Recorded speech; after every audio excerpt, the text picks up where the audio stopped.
Semangat pagi semuanya. Assalamualaikum warahmatullahi wabarakatuh. Yuk kita selesaikan membuat anggaran produksi, di mana di sini kita akan belajar membuat anggaran produksi dengan mengutamakan stabilitas kombinasi. Nah, apa sih yang dimaksudkan di sini membuat anggaran produksi dengan mengutamakan stabilitas kombinasi? Nah, di sini yang dimaksud dengan mengutamakan stabilitas kombinasi itu adalah mengkombinasikan antara tingkat produksi dengan tingkat persediaan. Sehingga nanti ketika menyusun anggaran produksi, baik tingkat persediaan ataupun tingkat produksi, di sana itu bisa berubah-ubah. Jadi tidak hanya di angka itu terus atau stabil atau relatif sama, tapi dalam kondisi bersamaan di sana baik jumlah produksi maupun jumlah persediaannya di sana bisa berubah-ubah melihat situasi. Nah, ini bisa kita lihat ketika kemarin terjadi pandemi, di mana ketika pandemi banyak sekali perusahaan manufaktur kaget. Biasanya memproduksi rutin roti, makanan apapun, minuman, dan pabrik manufaktur yang lain pun melakukan hal yang sama. Tapi tiba-tiba ketika pandemi terjadi penurunan volume penjualan. Nah, karena volume penjualan menurun, mau tidak mau di sana anggaran produksi juga mengalami penurunan. Nah, disitulah akhirnya harus kita siasati ketika membuat anggaran produksi, tidak menggunakan stabilitas atau mengutamakan stabilitas produksi, tapi juga tidak hanya mengutamakan stabilitas persediaan, tetapi di sini kita akan menggunakan atau mengutamakan stabilitas kombinasi, sehingga nanti akan ada keseimbangan antara tingkat penjualan, tingkat persediaan, dan juga tingkat produksi. Nah, di sini ketika menggunakan kebijakan kombinasi, di sana biasanya ada kebijakan yang dikeluarkan oleh tim manajemen.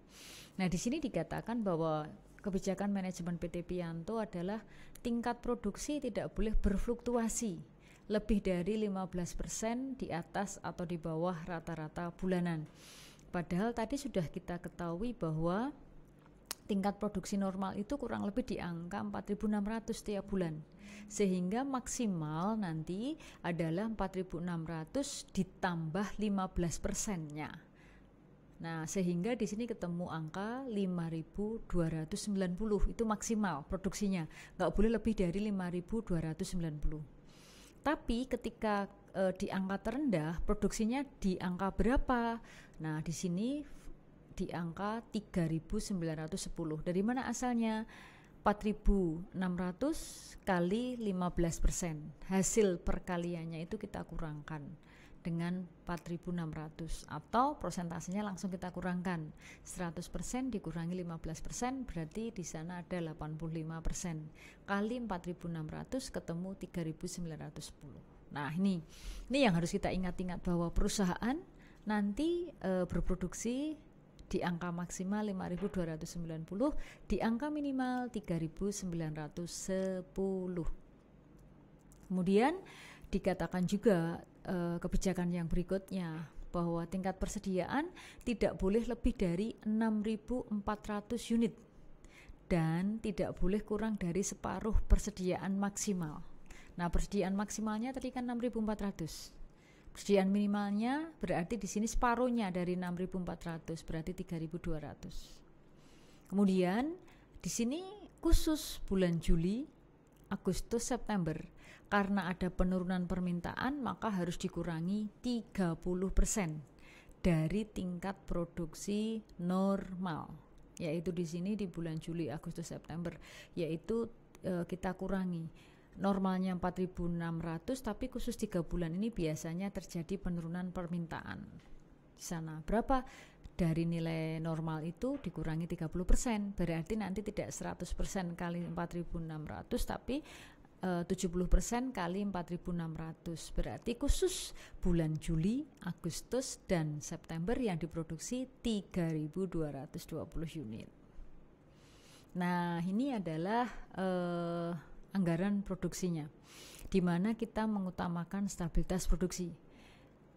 Otomatis kolom bulan kita isi, rencana penjualan kita isi. Ini adalah syarat wajibnya ketika menyusun anggaran produksi. Setelah itu kita ingat tadi di sana ada beberapa kata kunci bahwa persediaan awalnya 8.000, persediaan akhirnya 6.000. Kemudian persediaan akhir di awal periode itu adalah 6.400. Nih. 6.400 itu yang harus kita ketahui. Jadi persediaan akhir di awal periode ini, persediaan maksimal 6.400. Nah, ini kita isikan di kolom persediaan akhir. Nah, sehingga dari sini kita sudah bisa mengisikan bahwa rencana penjualan ditambah persediaan menjadi tingkat kebutuhan, sehingga nilainya 6.000 ditambah 6.400 hasilnya 12.400 unit, dikurangi persediaan awal 8.000 sehingga rencana produksinya di sini adalah 4.400 unit. Persediaan akhir bulan Januari akan menjadi persediaan awal bulan Februari 6.400. Nah, 6.400 berapakah nanti tingkat persediaan akhirnya di sini kan gitu. Sementara di sini sudah ada rencana penjualannya sebanyak 6.400. Nah, tadi sudah disebutkan bahwa persediaan akhir itu maksimal 6.400, tapi minimal adalah di angka 3.200. Nah, sehingga nanti kisarannya di sini yaitu. Nah, sehingga sekarang kita bisa melihat bahwa rencana penjualan, kemudian persediaan akhir, rencana kebutuhan, persediaan awal, rencana produksi itu sudah kita susun sedemikian rupa. Nah, sekarang angka-angka yang ini dari mana, Bu? Angka-angka persediaan awal dan persediaan akhir ini dari mana, Bu? Kan gitu. Padahal tadi kan kita boleh mengganti, boleh merubah. Nah, sehingga di sini patokannya adalah persediaan awal di awal tahun atau bulan Januari 8.000, persediaan akhir di akhir tahun 6.000. Persediaan akhir di awal tahun 6.400 akan menjadi persediaan awal bulan Februari. Persediaan awal bulan Februari 6.400. Sementara di sini sudah ada data penjualan 6.400. Kemudian kita kan bertanya ini angka 5.200, kemudian juga ada angka 5.200, itu dari mana, Bu? Kan gitu. Kalau tadi kan di sini sudah jelas ini karena di awal sudah ditentukan. Nah, disinilah yang dikatakan bahwa persediaan awal dan akhir dan juga rencana produksi boleh diganti-ganti. Kalau di sini 8.000 berarti di sini boleh kita isi angka berapapun, yang penting ikuti ini. Persediaan maksimal, jadi kita boleh melakukan persediaan itu paling banyak 6.400, paling sedikit 3.200. Seperti itu. Kemudian dari angka yang sudah kita hasilkan, berarti persediaan akhirnya di sini 5.200 itu asalnya dari mana? Karena sudah kita prediksikan bahwa persediaan akhirnya 6.400 berarti bulan Februari 5.200. Boleh nggak, Bu, di sini saya isikan 5.000? Boleh. Boleh nggak, Bu, saya isikan di sini 6.000? Boleh. Yang penting jangan lebih dari 6.400. Jadi ini angka berbeda dengan yang sebelumnya. Kalau sebelumnya karena diukur sehingga angka-angkanya pasti. Kalau di sini karena kita harus memprediksi nanti persediaan akhirnya di bulan Desember di sini 6.000. Jadi angka-angka di sini bisa kita rubah-rubah. Sama juga di persediaan awal ini. Nah, sehingga kalau begitu tinggal kita jumlahkan. Rencana penjualan ditambah persediaan akhir akan menjadi tingkat kebutuhan, dikurangi persediaan awal akan menjadi rencana produksi. Nah, sekarang kita lihat apakah benar bahwa persediaannya relatif stabil, apakah produksinya relatif stabil. Nah, kan gitu. Nah, kita lihat apakah di sana benar bahwa persediaannya maksimal 6.400. Apakah di sana ada angka yang lebih tinggi? Oh, ternyata kita lihat dari bulan Januari persediaan akhir. Oh, ada Bu. Di situ di bulan November 6.400 persediaan awalnya.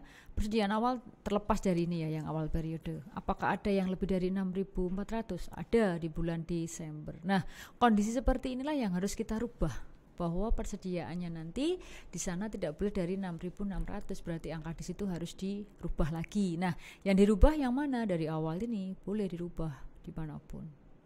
Seperti itu.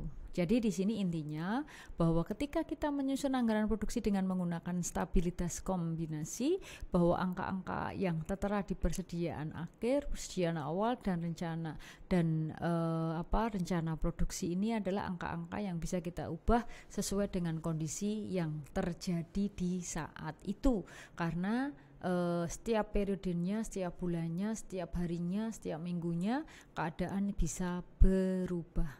Tapi kita tidak bisa mengubah persediaan awal, kita nggak bisa mengubah persediaan akhir di akhir tahun dan awal bulan, dan kita juga tidak bisa mengubah rencana produksi dan rencana penjualan.